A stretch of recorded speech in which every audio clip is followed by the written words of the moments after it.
you know? No, but I think the last time we went to see was like a big kitchen main next to the Oh, that's a power station, isn't it?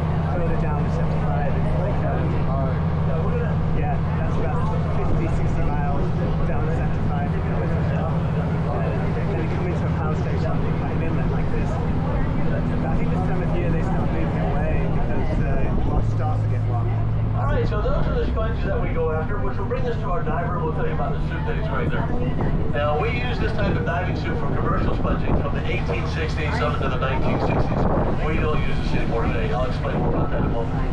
Now, the suit that he's wearing there is made out of 2 layers of canvas with a layer of rubber sandwiched in between.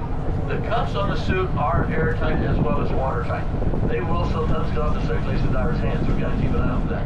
If you notice him getting into it, he had to put a little soap and water around his hands and wrists to be able to get him through those cuffs. That suit weighs 18 pounds. The breastplate on his shoulders is made out of copper and brass. That weighs 22 pounds. His shoes are made out of leather, wood, and iron. They weigh 24 pounds. That's 12 pounds for each shoe. Next, we have the helmet, which is made out of copper, brass, and glass. And those would weigh around 38 pounds. Now, ours isn't quite that heavy. On the right side of the helmet, there's a little valve there. That's how the diver controls the air volume in the suit being controlled as ascent and descent in the water. I'll explain more about that in a moment. Now, the divers, when they're working out there, they walk on the bottom. They don't swim. Okay? So in order for us to be able to keep them down there where they can work, we have to put some more weight on them.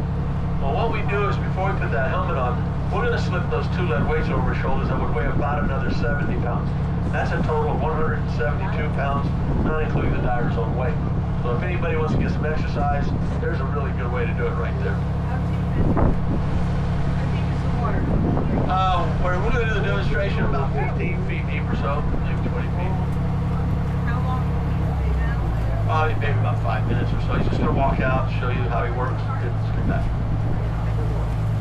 All right, now the way this system works on the boat here is we have a compressor on the boat that runs off of the engine to pump air to the diver. Back in the old days, they had a guy that used to crank a hand pump. Put a lot of faith in that guy not to get worn out. Well, our compressor will pump a continuous flow of fresh air through the air hose into the back of the helmet. The way the diver controls the air volume in the suit to be able to control his ascent and descent in the water is by that little valve on the right side of the helmet. It's kind of like a little spring-loaded piston in there. What he does is, when he's floating on the surface and he wants to go down, he'll just press his head up against that valve, it will open, release the air in the suit, and he'll sink to the bottom. When he wants to come back up, he'll take his head away from the valve, it will close, the suit will fill up with air, and he'll pop back up to the surface like a big balloon, even with all that weight. So in order for him to maintain working on the bottom out there, he has to continuously keep bumping that valve with his head to stay down.